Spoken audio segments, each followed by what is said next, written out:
This is going to be Moles and Stoichiometry Review, Part 1.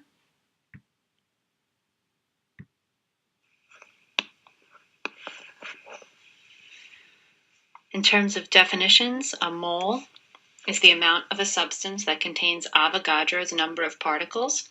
Any substance, if you have a mole of any substance, you will have 6.02 times 10 to the 23rd particles.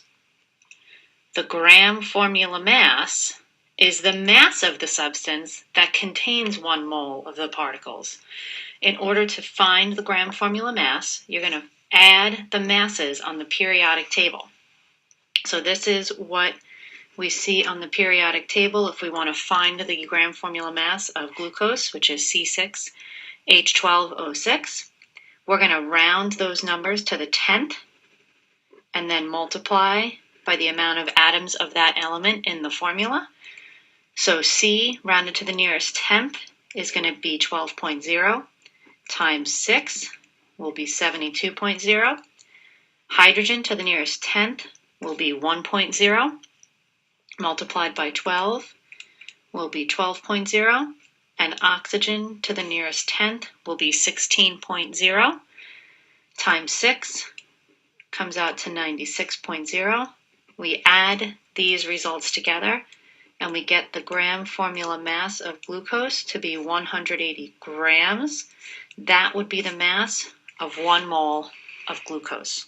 And again, this is called the gram formula mass, or the GFM.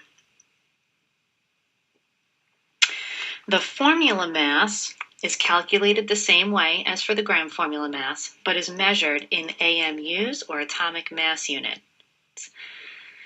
This signifies the average mass of 1 molecule or 1 formula unit of the compound. We use the term molecule for covalence. We use the term formula unit for ionics.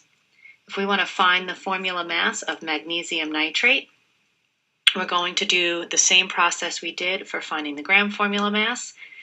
This particular formula has parentheses, so don't forget that the 2 outside the parentheses distributes over what's inside the parentheses, which is why we will do N times 2 and O times 6. Magnesium to the nearest 10th on the table is 24.3, which times 1 will give us 24.3. Nitrogen to the nearest 10th will be 14.0, times 2 would be 28.0. Oxygen to the nearest 10th will be 16.0, times 6 gives us 96.0. When we add these together, we get 148.3 atomic mass units, and that is called the formula mass for magnesium nitrate. That would be the mass of 1 formula unit of magnesium nitrate. If we want to convert between moles and grams, we are going to use variations of the formula on table T. If we want to find the mass of 3 moles of glucose, we've already found the gram formula mass, which we know that the gram formula mass is the mass for 1 mole.